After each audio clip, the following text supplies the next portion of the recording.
Hello and welcome to Susan Stanley Stitch in Time. If you're coming back, thank you so much for joining me, and as always for your comments. And if you're new to my channel, welcome.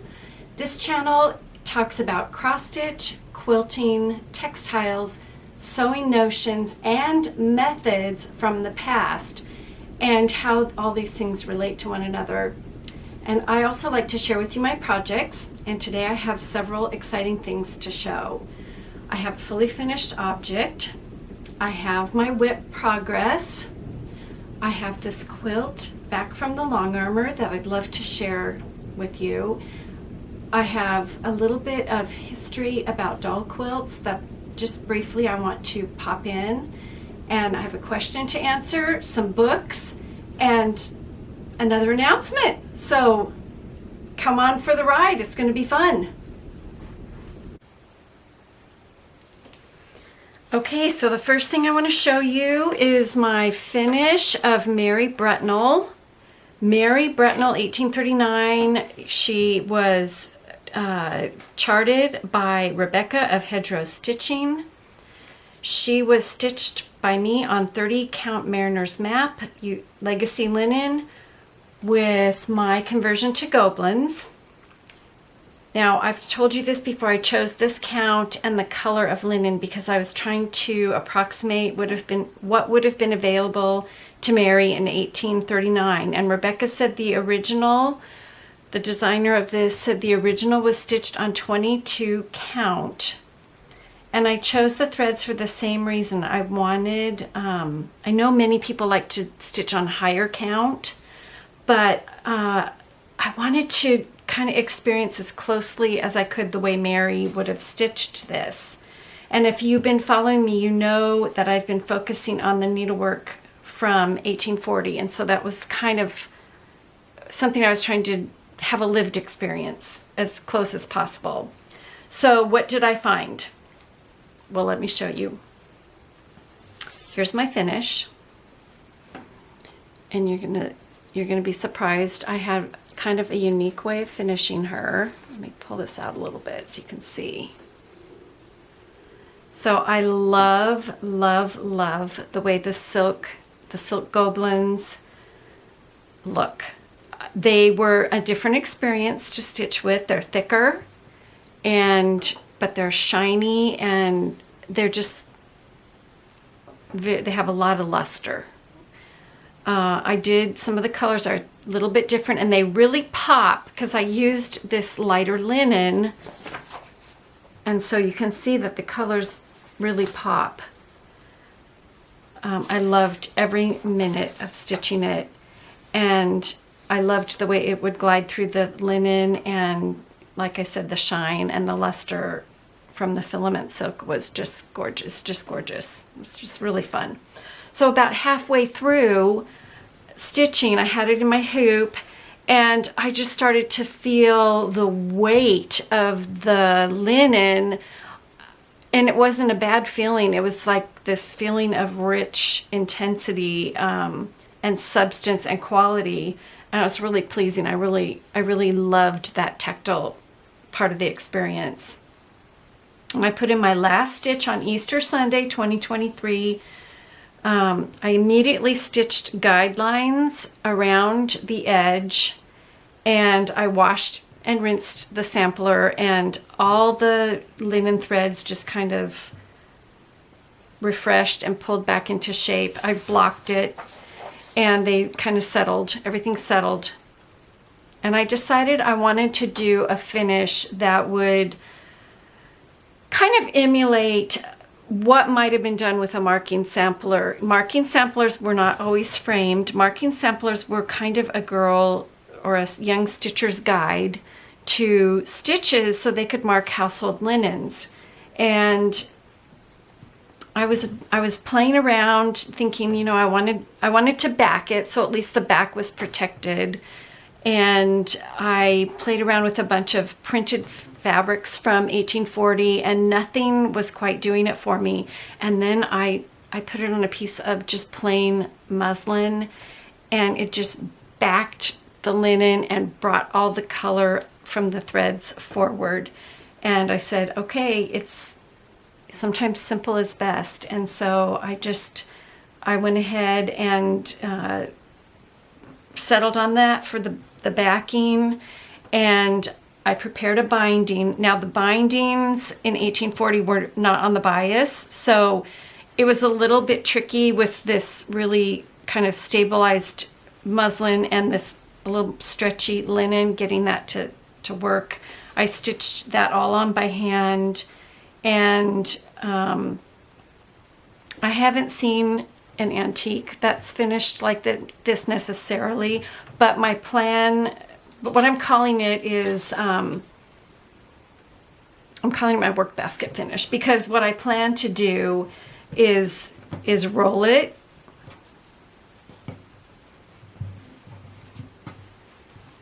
and tie it. Whoop.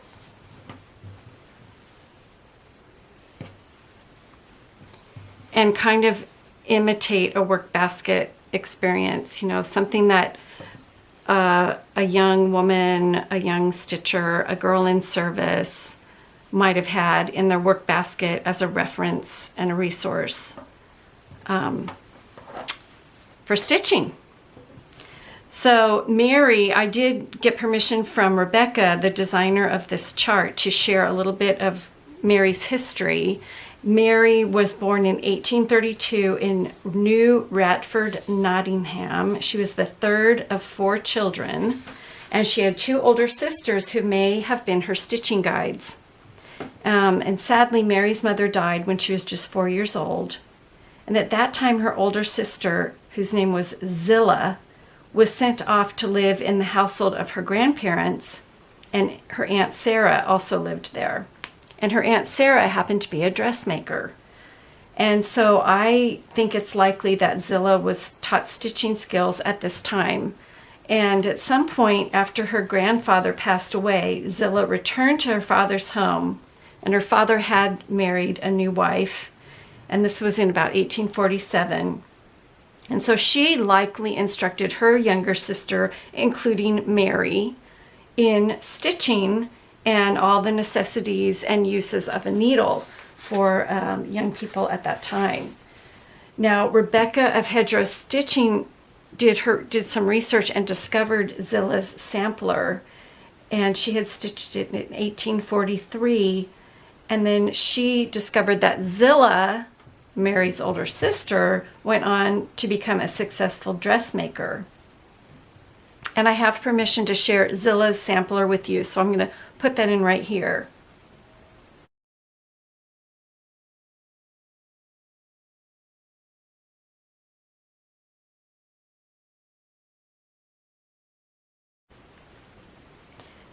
And there are records that Rebecca of Hedgerow Stitching was able to find of Mary visiting her Aunt Sarah, and Rebecca believes she was probably taught needlework during these visits. Mary Brittnell, this young lady right here, went on to use her needlework skills to make a living as a milliner for a large draper business. And it was there that she met her husband. He was 13 years her junior. His name was Hill Brothwell. Mary went on, and she had no children. She died at a young age, 49 years old. But her story and her needlework live on. And I can remember her and think of her and her life and imagine what her life was like. Yeah,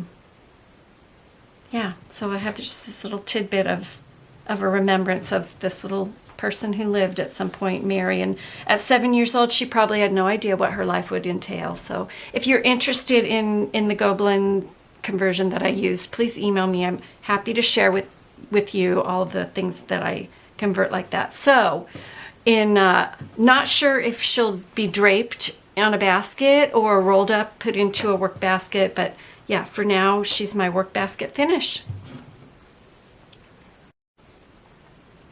I also wanted to say that, in contemporary times, if I was finishing this, I probably would have ironed on some kind of an interfacing to stabilize the linen, but that wouldn't have been available in 1840, so I wanted to try to finish it in the way that they would have. And, it was a little hard. It was a little more challenging because of the stretch of the linen. yeah, so we have some modern day conveniences that I'm sure Mary would have enjoyed, and all the stitchers back then would have enjoyed. We're certainly fortunate to have. I'm pretty pleased with how it turned out, though. So after I finished Mary Brittnell, I got right back on Hannah Lancaster, and she's another stitch from that 1840s time period that I'm doing. Of course, I'm anxious. Of course, now that I'm down here, I'm anxious to move up. I'm trying to get a section done every couple of months, get all this done. And then in a couple months, take a couple months for this section, and hopefully I can get some good progress. But so here she is. I'm sorry, she's a tiny bit wrinkled. I'm going to zoom in here a little bit for you so you can see. She has such an interesting face, the way she's stitched, and I wasn't sure. I only did one stitch for her eyes instead of the two, and I was off somehow on her hair, so her eyebrows are not even, but I kind of like it. Gives her a little expression, so I think I'm going to leave that. So I'm just working around, let me move back out now. I'm working around trying to get the border set, and I'm doing all the outlines of these areas so that when I'm chit-chatting with friends, I can do the fill-in. So the counting, I was actually chatting when I did the face, so maybe that's why I got off on the hair one, but I don't think it doesn't bother me at all. Interesting color, really interesting colors. And like I said, I think I've said before, these are not my typical green and golds, but I'm absolutely loving them. She's going to be big. This will be a big sampler, but it's on, let's see, 37 count, Fuller's Teasel, 38 count, excuse me, Fuller's Teasel, Legacy Linen, and then my own Avery Soie d'Alger conversion. So I'm really, really loving the threads. They're a happy combination, these two. They pull through easily. There's no fluff. I'm using a 38 or 28 needle. Anyway, I need to commit to these little flower things because they are, like, I don't even have that one done. They do take a little bit more stitching than I'm wanting to spend. But if, you know me, I wanted to get right to that girl and that dress. And so now that I've got her pretty much framed out, I can fill these things in. Just so fun. Just so fun. Love it. Of course, she looks like she's doing a little tap dance or a jig. I'm drawn to several aspects of this. The colors definitely appeal to me, even though they aren't typically my favorite colors. I love the out of scale. I love the tiny house and the big girl and the little birds and just the funkiness of this rockery, and this will be a tree that comes up. Yeah, and then of course this house, and then there's this little teeny man in front of the house and the big birds flying over the house, and I don't know, there's something appealing to me about that whimsy. And I think, it's just childlike art, so in a lot of ways, childlike perceptions. But anyway, I'm having a lot of fun with Hannah. So many of you loved this quilt when I showed it the first time, and when I shared it initially, it was just a top. It had not been quilted yet. And I decided to do something a little unique with this quilt. I did not hand quilt it. I had it long-armed by a lovely woman here in my area. Her name is Sharon Tucker. Her studio is Grassroots Quilting, and I will link her below. She was willing to long arm this using a thread that you're all going to be familiar with, but probably never connected it to quilting, and that is Soie Surfing. Yes, this quilt was quilted with soie surfing. And I'm going to pop in some close-ups here of what that thread did and how that looks, how it buried into the fabric. It was incredible. It's incredible. I'm so delighted with how this looks. So let me pop a couple of pictures in here for you to get some close-ups.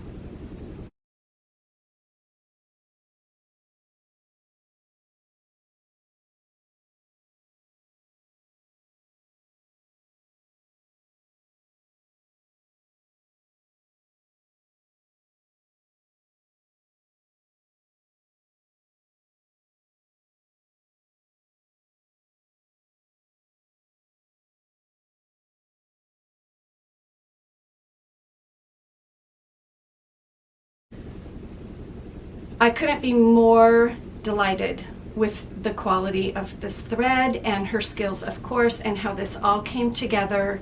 What I love about this is that it does not overpower the fabric, because it still is all about the fabric, and it doesn't overpower the design of the quilt, but yet it really enhances it and celebrates it. I love the way the crosshatch, the diagonal crosshatch was mirrored in the border. I just love the feather. I mean, just everything about it turned out exactly how I envisioned. I have the binding applied. I still need to hand stitch it down to the back, and then I will wash it, and that will even pull the fibers in a little more and draw it up. Now, many of you have asked me before about batting. I have several battings that I like to use, but this batting is silk. So it's a cotton pieced quilt with silk thread for the quilting and silk batting.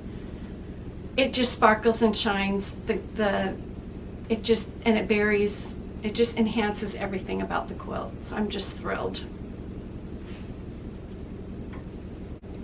So as you know, for the last several floss tubes, I've been sharing doll quilts with you that I'm working on and trying to finish, getting the bindings on or quilting. And I think the reason I'm drawn to doll quilts and marking samplers and early samplers and mending and all this is because it's the work of a child's hands. And that just, it does something to my heart. It makes my heart. I've worked with children in my former career. I have children. I watch them grow up. There's something endearing about a child working so diligently using their hands to learn a skill. And I read a quote that I just thought was beautiful, and it says, regarding the culture of children, that much can be learned from a culture by investigating the way it regards its young. And I think that is so true. And so why do I take a look at childhood from the past? Because oddly enough, children were not viewed the same way in the past as maybe perhaps they are today. It's in the 1840s, the attitude toward children was that they were basically mini adults. And up until 6 years old, they were regarded as infants, and we'll talk about that a little more in a minute. But after that, they were just plugged right into the family, and they were made useful members of the family. Everyone had to participate in tasks to keep things running, and that included the stitching and the mending and the marking and all the things that had to be done, the making of clothes. So I know I've talked about this before in one of my really early videos, and it was so fun to dive into this because there were so many charts that I was drawn to of girls, I thought, in dresses, but actually it turned out that it wasn't just girls. There were boys, and boys wore dresses until they were breeched or potty trained.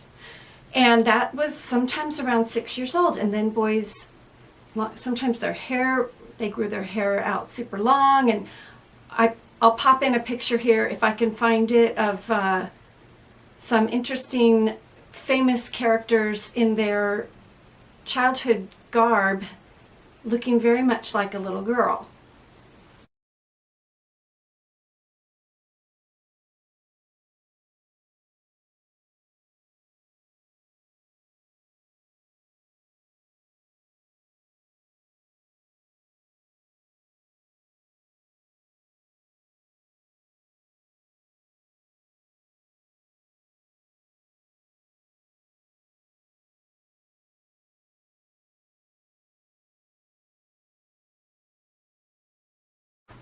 So the outfits that these children were wearing in samplers reflect what was being worn in society at that time. And not all the samplers with women or with children in dresses are children. Some of them are adult women.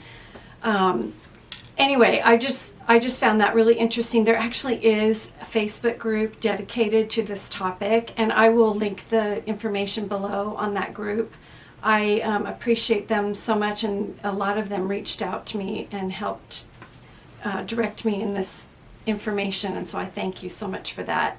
So how does this relate to quilts? Well, like I said, after 6, you were a member of the family, and you were responsible for helping maintain the household, and that included the stitching. And yes, boys also were involved in stitching. It really depended on your situation. If you were in a very remote area, everyone had to do whatever it took. I have a great book where it talks a diary about how a husband would come home, and this was from the 1700s, and he would help his wife with the piecing after dinner. So it was not uncommon for men to stitch at that time. But children, childhood, doll quilts in particular, they're just such fragile artifacts of a time gone by, and they really show a story of what went on. And as I've learned more about doll quilts, they are really scaled down versions of adult items, just like the clothing that children were dressed in and the expectations for their behavior, which if you've been around kids, you know they aren't mini adults, in my opinion. They are learning and they're growing, but they're definitely not, they don't have that maturity. But so sewing and learning to sew patches together, learning to do a marking sampler, learning to mend, learning to darn was all a part of childhood, and especially before the Industrial Revolution. And I want to read you a quote from a young girl. It's in a book called From Lucy Larcom, A New England Girlhood, 1889, so it's a little bit later in the century. And she's talking about being at school and learning to do patchwork. Now, not all patchwork was done at school. Most of it, I believe, was done at home until a certain point.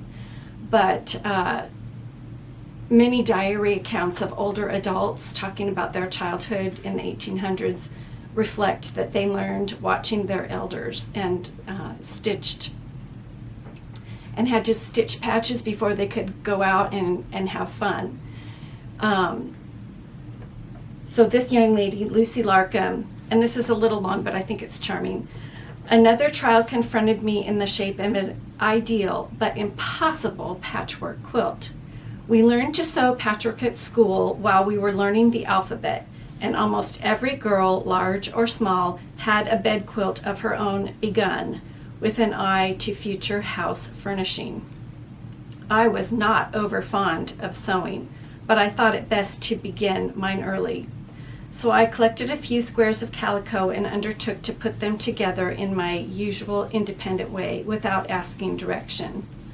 I liked assorting those little figured bits of cotton cloth, for they were scraps of gowns I had seen worn and that reminded me of the person who wore them. So I just thought that was charming. And I want to put in a picture today of a quilt that has always just amazed and intrigued me.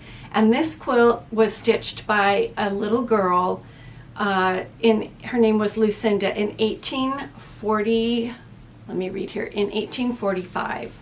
And let me put this picture in here and notice the pencil next to it, so you get an idea of the size of this little doll quilt.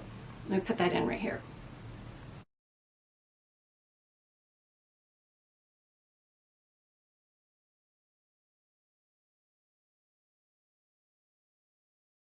So this little doll quilt measures 4.5 by 4.5 inches square, and it is housed in the Virginia Quilt Museum. And this little girl, Lucinda, her family actually ended up traveling west in a Conestoga wagon and settled on the prairie. They made it to Illinois and settled the city of Virginia, but she actually came from the state of Virginia. It's just hard for me to imagine a young child stitching pieces that are yay big with their tiny little hands. But this was not, by 5, she had a couple years under her belt with the needle. If you can believe that, she'd probably been stitching, at least making letters on a marking sampler. She'd probably been stitching simple pieces. Lucinda's story does not end there, and what's so wonderful is we can see all the work that she did over the course of her life, and that's in Virginia Quilt Museum has that information in those archives. So I'm just amazed, and I'm intrigued by it, and it just fits in with all the other stitching that I like to do, learning about what young children did in an earlier time. They learned at home. It depended, like I said, where they lived, and they learned from their elders. Another thing that was so interesting during that time is there was no consistent seam allowance. Sometimes the seam was 1/16 of an inch, sometimes it was 1/4 of an inch. There was no kind of standard, not like patterns today for clothing or quilting. I love these childhood quilts. I loved what their abilities to see what they were able to do. I love the work of their tiny hands. I know the energy of children, and I just imagine them, some of them loving sitting there for hours stitching, and some of them wanting to burst out the door and go run around in the sunshine. Anyway, so I want to give you a little bit of that information and background because we have been looking at doll quilts quite a bit on my episodes. Okay, in keeping with that, I have had a question about how do I decorate, or what do I do with all these doll quilts? And so, again, I don't consider myself an expert in decorating, in decor, but I do know that I like to kind of keep them semi-contained because I do have quite a few. There are Pinterest pages and quilt books that have lots of ideas. I've seen sampler walls full of doll quilts. But I'll show you, I'm going to pop in a few pictures of things that I do. I roll them and stack them in a basket. You can roll them and put them in a large crock, depending on your aesthetic in your home. You can fold them and stack them. They're tiny enough you can stick them in maybe a sewing machine drawer or some kind of an antique wooden container. I hang them from clips. I do have some doll beds. That is not something I always had because they take up a lot of space. I roll them and fold them in there. You know, there's just a lot of fun things you can do. So let me just put a few pictures in for those of you who asked so you can get an idea. And I would love to know how you decorate with samplers and or doll quilts and or large quilts. I'd love to know how you use these textiles in your life.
So 2 books that I've been really getting into this last couple of weeks. One of them is called Small Endearments, and it's by Sandy Fox, 19th century quilts for dolls, for children and dolls. And it explores childhood life and culture. It shows a ton of examples of quilts made for children and made by children. Talks a little bit about styles and whatnot, but this section, I love this chapter right here for the dolls. And it just talks about how, you know, skills were transmitted from adults to children. Mostly women were teaching girls, but there, of course, were boys doing stitching. Men knew how to stitch. Soldiers knew how to stitch. They mended their own uniforms.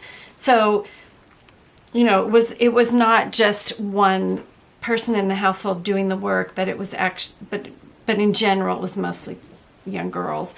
And you can see, like, some of these are just so fun and misshapen. And, of course, you know,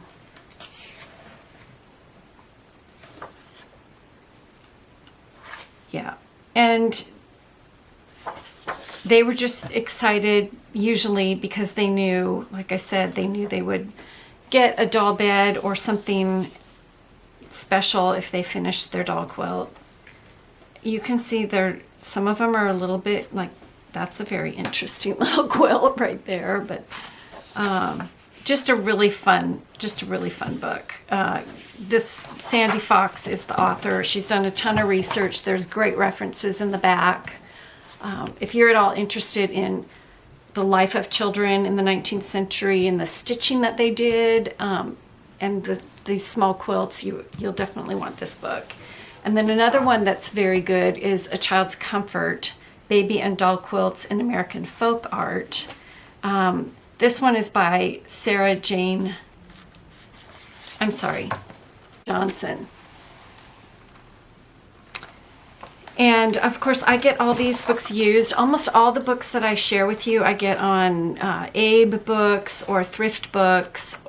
This one is a little more informative, but you know, these books reference each other. They reference other life pursuits of children as well, and just basic childhood education. So it's kind of interesting. And then it shows a lot of visuals of small album and doll quilts that were made. So they're both really good. They're both worth having in your collection. Of course, I just love the pictures of the little girls stitching, the children doing their fancy work or their plain sewing, whatever it was that they had to do in their day.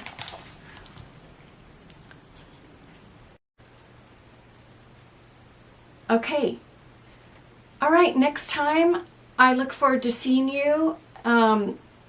I do have a very exciting thing to let you know about, and I have a big thing I'm going to be sharing with you soon, really, really soon, and I can't wait to tell you all about it. Really, I'm kind of bursting wanting to tell you about it, but I do want to let you know, because there have been people who've asked.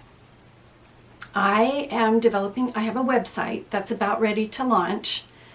Websites are an incredible, I had no idea, but oh boy, yes. So this website is right on the cusp of being ready, and all of you sweet people who have been asking me about the LU&SU bags, yes, we are still making LU&SU folios, and we are still making LU&SU folio project bag sets, and those will be available on the website, and that is going to be up very, very soon, and I will make sure and alert you and announce it, so that there's nobody's feeling left out. I'll make sure everybody knows, but I'm really, really excited. So stay tuned, keep coming back, set the notification if you want to know right away on this channel what's going on, but that will be coming really soon. And thank you for for your interest, and for those of you who have continued to ask questions, and I appreciate it so much. So Next time I will show you more progress on my projects. Maybe I will have my new start if I have the materials and I'm finding that happy balance. I hope to have Mary Snow back from the framer, and I will be sharing more with you about girlhood stitching and just the culture of children in the 1800s. So as always, thank you so much for joining me, and make time for stitching.